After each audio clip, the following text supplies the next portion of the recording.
ஐந்து கரத்தனை ஆனை முகத்தினை இந்தின் இளம்பெறை போலும் ஈற்றனை நந்தி மகந்தனை ஞான கொழுந்தனை புந்தியில் வைத்தடி போற்றுகின்றேனே. வணக்கம்.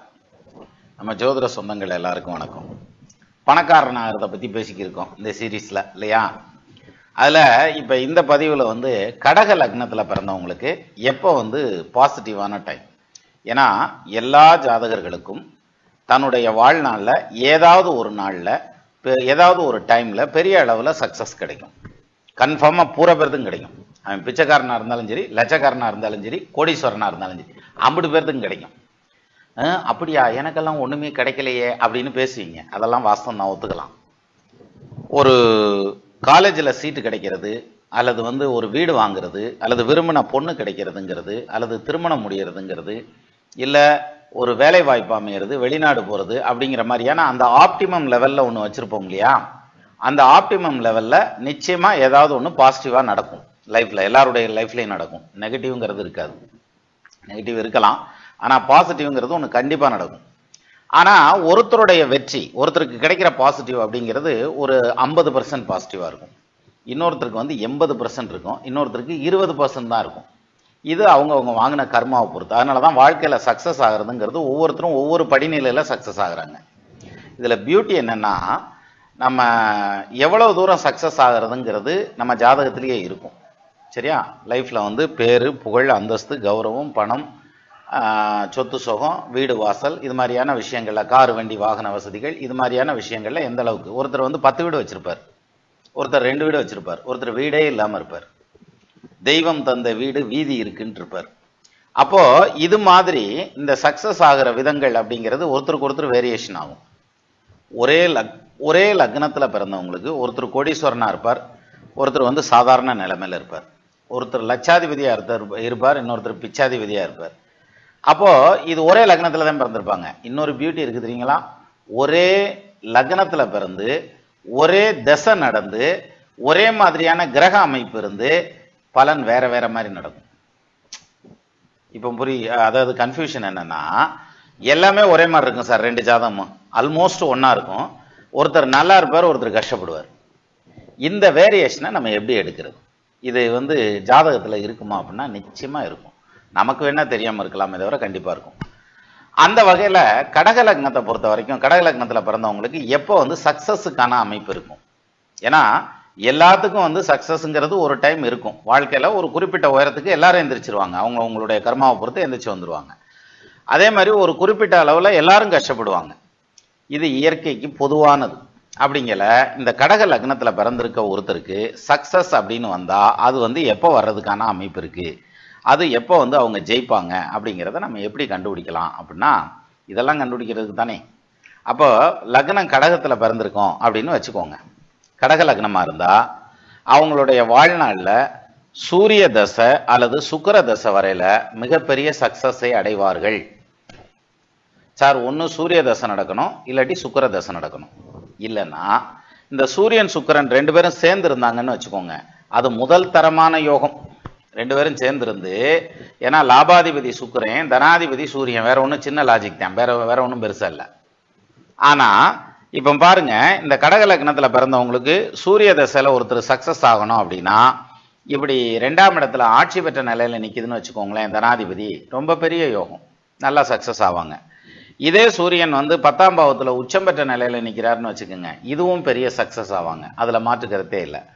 இப்ப இதே இது சுக்கிரன் 11ஆம் பாவத்துல ஆட்சியாகி நிக்கிறாருன்னு வச்சுக்கோங்க, இவர் பொருளாதார ரீதியா சக்சஸ் ஆவார். இல்ல பாதகாதிபதி வலுத்து போனாரியா, அதனால அவ்வளவுதான் சரியா வராது அப்படின்ற பாயிண்ட்ல போகக்கூடாது.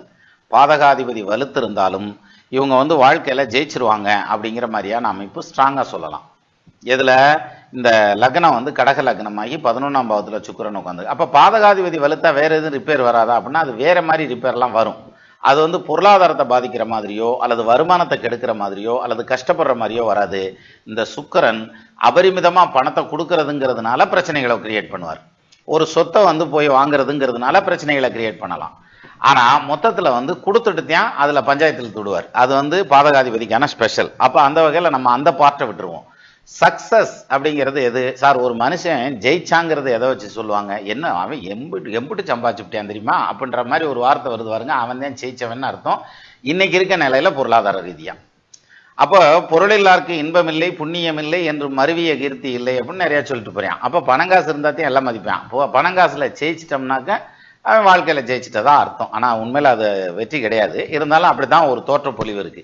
அப்ப அந்த வகையில இங்க 11ஆம் பாவத்துல சுக்கிரன் வந்து ஆட்சி பெற்ற நிலையில நிக்கிறாரா, நிச்சயமா அவங்க ஜெயிச்சிருவாங்க. ஃபைனான்சியலா they will be more successful அப்படின்ற மாதிரியான அமைப்பு.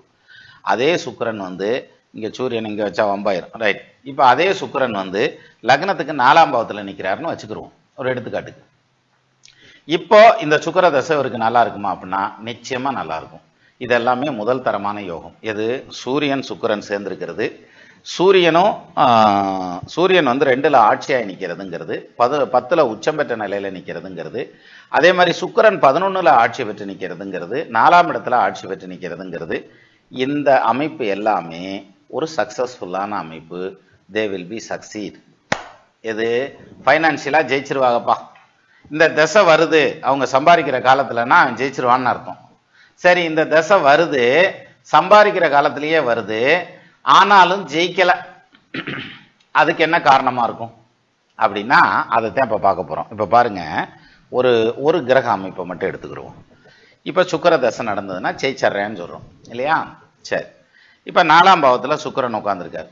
இப்ப 2 ஜாதகம் வச்சுக்கோங்க. ஒரு ஜாதகத்துல கடக லக்னம், இன்னொரு ஜாதகத்திலையும் கடக லக்னம். இந்த ஒரு ஜாதகத்துல சுக்கிரன் 4ஆம் பாவத்துல துலாத்துல ஆட்சி பெற்று நிற்கிறார்.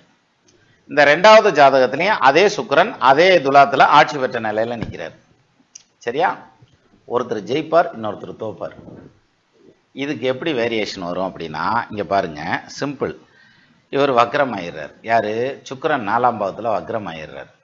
இந்த வக்ரம் பெற்ற சுக்கிரனை பெற்ற இந்த ஜாதகர் வாழ்க்கையில பொருளாதார ரீதியா இந்த சுக்கிர தசை நடக்கல நிச்சயமா வந்து ஃபைனான்சியலா கஷ்டப்படுவார். அப்படின்னா இல்ல நான் ஜெயிக்கிறேன் அப்படின்னு ஒருத்தர் சொன்னா 20 வருஷம் சுக்கிர தசை சார், முன்னால கொடுக்குற வரைக்கும் கொடுத்துட்டு பின்னால முடியிறப்ப ஒரு சுருட்டி ஒரு சாத்திட்டு தான் போகும். சரியா? இப்ப இதே சுக்கிரன் வக்ரம் பெற்ற நிலையிலேயே நிக்கிறாரு, அதே 11ல நிக்கிறாரு. இப்ப ஜெயிப்பானா அப்படின்னா இது வந்து லிமிட்டடான ஜெயிப்பா தான் இருக்கும். சக்சஸ் ஆகிறதுக்கான அமைப்பு உண்டு. ஏன்னா 11ல பாவம் நிக்கலாம், சுவரும் நிக்கலாம், வக்ரமானவன் நிக்கலாம், அஸ்தங்கமானவன் நிக்கலாம், அப்புறம் வேற என்ன, யார் வேணாலும் நிக்கலாம், நம்ம கூட போய் நின்னுக்கலாம். சரி, 11ல சுக்கிரன் வந்து வக்ரமான நிலையில நிக்கிறாருன்னா இவங்களுக்கு ஃபைனான்சியல் சக்சஸ் உண்டு இந்த சுக்கிர தசையில. ஆனா இட் ஹேஸ் அ லிமிடேஷன். கோட்டை தாண்டி நானும் வரமாட்டேன் நீயும் வரக்கூடாது, பேச்சத்தையா இருக்கணும்ன்றாங்கல்ல, அது அந்த 11ல சுக்கிரன் வக்ரம். இப்போ நம்ம தெரிஞ்சிட்ட ரூல்ஸ் படி என்ன வருது அப்படின்னா கடக லக்னத்துக்கு சுக்கிர தசை நடந்துச்சுன்னா அவன் சக்சஸ் ஆவான், அது வக்ரம் ஆச்சுன்னா கொஞ்சம் ட்ரபிள் ஆகுது அப்படிங்கிற ஒரு பாயிண்ட்டை தெரிஞ்சுக்கிட்டு இருக்கோம் இல்லையா?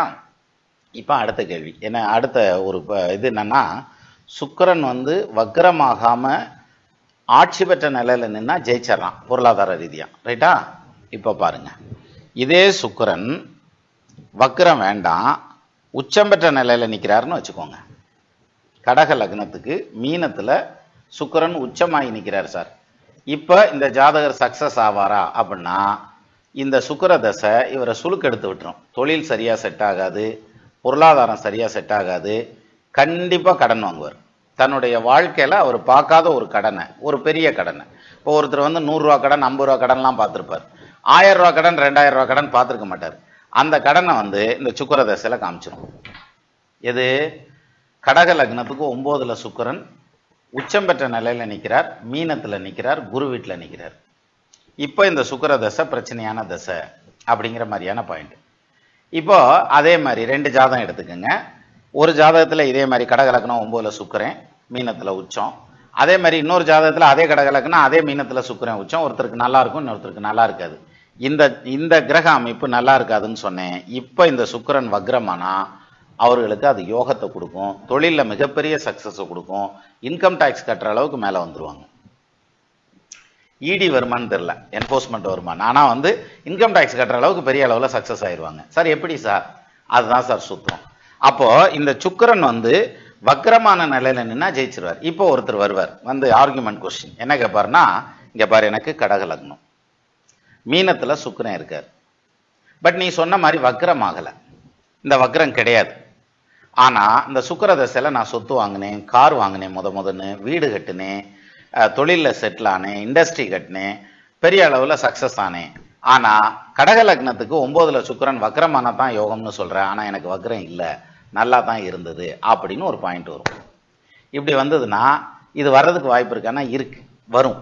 எப்படி வரும்னா, இங்கே குரு தான் இங்கே டிசைடிங் அத்தாரிட்டி. இந்த குரு வந்து நீசம் மட்டும் ஆனார்னு வைங்களேன். சார் நல்லா நீங்கள் உச்சம் இல்லை ஆட்சி இல்லை, உச்சம் ஆட்சி ஆச்சுனாக்கா அவ்வளோதான், மொத்த டவுசரையும் கழட்டிறேன்.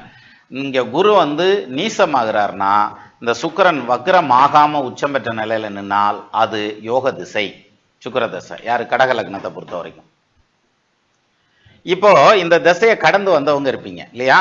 சுக்கிர தசையை கடக லக்னத்துல பிறந்தவங்க கடந்து வந்தவங்க இருப்பீங்க. உங்க அனுபவத்தை அங்க கமெண்ட்ல போடுங்க, எவ்வளவு கரெக்டுங்கிறது தெரியும். சரியா? இன்னொரு விஷயம், இதே சுக்கிரன் வந்து இப்ப சுக்கிரனை விட்டுருவோம், சுக்கிரன் இருக்கட்டும். இப்போ ஓரளவுக்கு பார்த்துருப்போம் சுக்கிர தசை என்ன செய்யுங்கிறது. சூரிய தசையை எடுத்துக்கங்க. சூரியன் வந்து நீசம், அப்படி வச்சுக்கலாம். ஐயா கடக லக்னத்தில் வந்திருக்கோம், சூரிய தசையும் சுக்கிர தசையும் யோக தசைன்னு சொன்னேன். சூரியன் வந்து தசை நடத்தினார், நான் கஷ்டப்பட்டேன் அப்படின்னு சொன்னால் அங்கே சூரியன் நீசமாக இருக்காருன்னு அர்த்தம். ஆனால் இதே கடக லக்னம், இதே சூரியன் விருச்சகத்தில் உட்காந்து அவன் நல்லா சம்பாதிப்பான் சூரிய தசையில். அது எப்படி சம்பாதிப்பான்? சூரியன் வக்கரம் ஆயிரும்னு சொல்ல போறியா ராசா? அப்படின்னாக்க சூரியனுக்கு தான் வக்கரம் இல்லைல்ல, அப்போ அப்படி சொல்ல முடியாது. அதுக்கு பதிலாக என்ன பண்ணலாம் அப்படின்னா, இங்கே சூரியனுக்கு வீடு கொடுத்த செவ்வாய் வலுவா நிற்கிறாருன்னு அர்த்தம். எங்க மேஷத்தில், விருச்சகத்தில், மகரத்தில் நிற்கிறாருன்னு அர்த்தம். அப்படி நின்னால் அவங்களுக்கு மிகப்பெரிய யோகம், அவங்க நிறைய சம்பாதிப்பாங்க. இந்த சூரிய தசையிலேயே சம்பாத்தியம் வந்துடும். இப்போ சூரியனும், அதாவது சூரியன் வந்து நீசமாகியே இவ்வளவு யோகம். இப்போ பாருங்க, சூரியன் உச்சமாகிறார். இப்ப இதுல நம்ம என்ன சொன்னோம்? கடக லக்னத்திற்கு 2க்கு அதிபதியான சூரியன் 10ஆம் இடத்தில் உச்சம் பெற்ற நிலையில் நின்றால் அவன் கோடீஸ்வரனாக பிழைப்பான், அந்த சூரிய திசை மிகுந்த வருமானத்தை கொடுக்கும். கரெக்டு தானே? கரெக்டு தான். ஆனா கொடுக்காம சிரமப்படுத்துறதும் உண்டு. என்னையா 2 பக்கமும் பேசுற? அதாப்பா ஜோசியா, ஜோசியத்துல எதுவுமே நிலையா நிக்காது, எல்லாமே அசையக்கூடியது. அதை வச்சு தான் கான்கிரீட்டான பலன்கள் சொல்லணும், அசையாத பலன்களை சொல்லணும். சரி, இப்போ இந்த சூரியன் வந்து 10ஆம் பாவத்துல போய் உச்சம் பெற்ற நிலையில நிற்கிறார். அப்ப இவங்களுக்கு வந்து பெரிய யோக வாக்கியம் வேலை செஞ்சு, பிரமாதமா வேலை செஞ்சு, ஜம்முன்னு வந்து சம்பாதிக்கணும் அப்படின்ற மாதிரியான அமைப்பு நிஜமாலுமே சம்பாதிப்பாங்க. அப்படியான ஜாதகங்கள் உண்டு, ஜெயிச்சிருப்பாங்க. ஆனா இதே கிரக அமைவுல இதே சூரிய தசை கெடுத்திருக்கும் சார். அது எப்படி கெடுக்கும் அப்படின்னா, வேற ஒண்ணும் இல்ல, இங்க செவ்வாய் நீசம் பெற்றிருப்பார், வக்ரம் பெற்றிருப்பார், அல்லது 6ஆம் இடம், 8ஆம் இடம், 12ஆம் இடங்கள்ல இருப்பார். இப்படி இருந்ததுன்னா இந்த ஜாதகருக்கு சூரிய தசை ட்ரபிளான தசையா மாறிடும். அப்போ இந்த ஒரே சூரியன் உச்சம் பெற்ற சூரியன்கிறதுனால யோகத்தையும் சொல்லிட முடியாது, நீசம் பெற்ற சூரியன்கிறதுனால தோஷத்தையும் சொல்லிட முடியாது. அப்போ ஒரு ஜாதகத்துக்கும் ஒரு மாதிரியான பலன்கள் வந்துகிட்டே இருக்கும். அதுதான் சார் ஆண்டவன் 9 கிரகத்தையும் 12 கட்டத்தையும் வச்சு கீறி விட்ட கணக்கு இருக்கு இல்லையா? அந்த கணக்கை வந்து படிக்கிறதுங்கிறது அப்படி தலையெழுத்த படிக்கிற மாதிரி. சரி, இப்போ இந்த சூரிய தசையும் அதே மாதிரி சுக்கிர தசையும் தனத்தை கொடுக்கக்கூடிய திசைகள். அதுல வந்து ஏற்ற குறைவுகள் இருக்கு, ரிசல்ட் ஆப்போசிட் ரிசல்ட்லாம் இருக்கு. அப்படிங்கிறது இருந்தா கூட மேக்சிமம் பெனிஃபிட்ஸ் அப்படிங்கிறது வந்து கடக லக்னத்துல பிறந்தவங்களுக்கு இந்த சூரிய தசையிலையும் சுக்கிர தசையிலையும் ஜம்முன்னு இருக்கும். சரி, இது ஒரு பக்கம் இருக்கட்டும். இப்போ இதை தவிர புதன் தசை நடக்குதுன்னு வச்சுக்கிறோம். யாரு? கடக லக்னத்துல பிறந்திருக்காங்க, அவருக்கு வந்து புதன் தசை நடக்குதுப்பா. இந்த புதன் என்ன பண்றாருன்னா, லக்னத்துக்கு 12ஆம் பாவத்துல ஆட்சி பெற்ற நிலையில நிற்கிறார், அல்லது 3ஆம் இடத்துல ஆட்சி பெற்ற நிலையில் நிற்கிறார். இது ரெண்டுமே மறைவு ஸ்தானம். நல்லா கவனிங்க, 3ஆம் இடம் மறைவு ஸ்தானம், 12ஆம் இடம் மறைவு ஸ்தானம். இந்த 2 ஸ்தானத்திலையுமே புதன் வந்து ஆட்சி பெற்ற நிலையில நிற்கிறார் ஏதோ ஒண்ணுல. அப்போ புதன் தசை உங்களுக்கு நல்லா இருக்குமா அப்படின்னா நிச்சயமா நல்லா இருக்கும். அவங்க சொத்து சுகம் சேர்க்கறது, வீடு வாசல் சம்பாதிக்கிறதுங்கிறது, நகை நட்டு சேர்றதுங்கிற மாதிரியான அமைப்பு, சோசியல் ஸ்டேட்டஸ் இம்ப்ரூவ் ஆகிறதுங்கிறது, காலி மனை வாங்குறதுங்கிறது, காலி மனை இருந்தால் அதில் பில்டிங் ரைஸ் பண்ணுறதுங்கிற மாதிரியான அமைப்பு, சொந்தமாக தொழில் ஆரம்பிக்கிறது, அதில் சக்ஸஸ் ஆகிறதுங்கிறது இத்தனையும் நடக்கும் சார். எது? இந்த புதன் மட்டும் ஸ்ட்ராங்காக உட்காந்துட்டாருன்னா போதும். 12ஆம் இடத்துலையும் 3ஆம் இடத்துலையும் இருந்ததுன்னா அது ஸ்ட்ராங். இதுக்கப்புறம் ஒரு பாயிண்ட் இருக்குது, அது வந்து ஒரு 30% அதுவும் வேலை செய்யும். அதாவது சாரம் கொடுத்தவன் எப்படி இருக்காங்கிறது. அதனால அந்த பாயிண்ட் இருக்கட்டும் ஒரு பக்கம். அப்போ மேக்சிமம் பெனிஃபிட்ஸ் அப்படின்னு எடுத்துக்கிட்டா, இந்த புதன் ஆட்சி பெற்ற நிலையில நின்றுச்சுன்னா மோர் தென் 90% ஆஃப் த ஹாரோஸ்கோப் யாரு? கடக லக்னத்துல பிறந்தவங்க will be succeed in there career, not only career, இந்த ஃபைனான்சியல் டூ. அப்போ இந்த புதன் தசை வந்து நல்ல யோக தசை அப்படின்னு வந்துடும். எது? கடக லக்னத்துல பிறந்தவனுக்கு. சரி, இப்ப இதே புதன் தசை இதே ஆட்சி பெற்ற நிலையில நின்று வக்ரம் ஆயிருச்சுன்னா அப்படியே பலன் நெகட்டிவா மாறிடும். எப்படி? செலவுக்கு காசு கிடைக்கிறதுங்கிறதே கஷ்டம். டே டு டே லைஃபுக்கே சிரமப்படுவாங்க சார். அதில் மற்ற கிரகங்களுடைய சேர்க்கை அல்லது குரு பார்வை அந்த மாதிரி ஏதாவது இருந்து கொஞ்சம் சக்ஸஸ் ஆனாலும் கடை பண்ணிடும். 12 அதிபதிகள், அதாவது புதன் வந்து மிதுனத்திலேயோ ஆட்சி பெற்ற நிலையில நின்று அல்லது உச்சம் பெற்ற நிலையில நின்று வக்ரமாச்சுனால் நிச்சயமா அங்கே பஞ்சாயத்து இருக்கு. அப்போ அவங்க பொருளாதார ரீதியாக அந்த திசையில ஜெயிக்கிறதுங்கிறது நிறைய கஷ்டம் இருக்கு. சரியா? சரி, இப்போ இதே புதன் நீசமாயிட்டார்னு வச்சுங்க. இதேன்னு சொன்னேன், கடக லக்னத்துக்கு புதன் திசை நடந்தால் அவர் வக்கரம் ஆகாமல் இருந்தால் மிகப்பெரிய சம்பாத்தியத்தை சம்பாதிப்பார்னு சொன்னேன். இப்போ புதனுக்கு சொல்லியா பார்ப்போம், புதன் நீசமாக போச்சுல்ல அப்படின்னம்னாக்க இந்த இடத்துல நீசமான இடத்துல நல்லா கவனிங்க, நல்லா சம்பாதிப்பார், நல்ல வருமானம் வரும், நல்ல பொருளாதாரம் சேரும். ஆனால் இவர் அனுபவிக்க முடியாது. ஒன்று ஏமாந்துருவார் அல்லது ஃபேமிலிக்காக செலவு பண்ணிடுவார். எங்கள் அக்கா கல்யாணம் பண்ணி வச்சேன், தங்கச்சி கல்யாணம் பண்ணி வச்சேன், தம்பிக்கு தொழில் ஆரம்பித்து கொடுத்தேன், மச்சனனுக்கு கல்யாணம் பண்ணி வச்சேன், குழந்தையாளுக்கு கல்யாணம் பண்ணி வச்சேன், அவளுக்கு படிக்க வச்சேன், இவளுக்கு படிக்க வச்சேன், என்ன தேவைன்னு சொல்லி மொத்தத்தில் காலி பண்ணி விட்டு போயிடான். எது? இந்த புதன் வந்து நீசம் பெற்ற நிலையில் நிற்கிறார். ஆனால் யோகத்தை கொடுப்பார், பொருளாதாரத்தை கொடுப்பார், மிச்சத்தை கொடுக்க மாட்டார். சரியா? இப்போ இன்னொரு பாயிண்ட் போடுங்க. இதே புதன் வக்ரமாயிட்டார். எது? 9ல் புதன் வக்ரமாயிட்டார். சொந்த தொழில் ஆரம்பிச்சாங்கன்னா பெரிய சக்ஸஸ்க்கு வருவாங்க சார். கையில் மிச்சம் இருக்கும், வர கஞ்சனா இருப்பேன் செலவு பண்ணுறதுன்னா இந்த மாதிரி ஆள். அப்போது புதன் வந்து ஒரே கிரகம் தான், அது திசை நடத்தக்கூடிய இடமும் ஒரே இடம் தான். ஆனால் அவர் வக்ரமாகிறது ஆகாதது. அதே மாதிரி பாவகிரகங்களோட சேர்க்கை, குரு பார்வை, இந்த மாதிரியான விஷயங்கள்ல இப்படியான வேரியேஷன்ஸ் நிறைய வரும். ஆனாலும் கடக லக்னத்தை பொறுத்த வரைக்கும் சூரிய தசையும் சுக்கிர தசையும் புதன் தசையும் உங்களுக்கு சம்பாதிக்கிற காலத்தில் வந்ததுனால் அந்த சம்பாத்தியத்தில் நிச்சயமாக மிச்சம் பண்ணி சொத்து சுகம், வீடு வாசல், ஆஸ்தி அந்தஸ்துன்னு வாங்கி செட்டில் ஆகிறதுக்கான அமைப்புங்கிறது பர்ஃபெக்டாக இருக்கும் அப்படின்னு ஸ்ட்ராங்காக சொல்லலாம். அப்போ கடக லக்னத்தில் பிறந்தவங்களுக்கு மற்ற திசைகள் யோக திசையாக இருக்காதா அப்படின்னா இருக்கும்.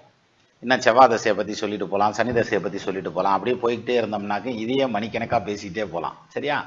ஆனால் மேஜராக ஜெயிக்கிறதுங்கிறதுக்கான அமைப்பு அப்படிங்கிறது இந்த 2 திசையில் 3 திசை எடுத்துக்கோங்க. புதன் தசையும் சேர்த்து எடுத்துக்கலாம். இந்த 3 திசையில் மேஜராக ஜெயிக்கிறதுக்கான அமைப்புங்கிறது சக்ஸஸ்ஃபுல்லாக இருக்குது கடகராசியில் பிறந்தவங்க.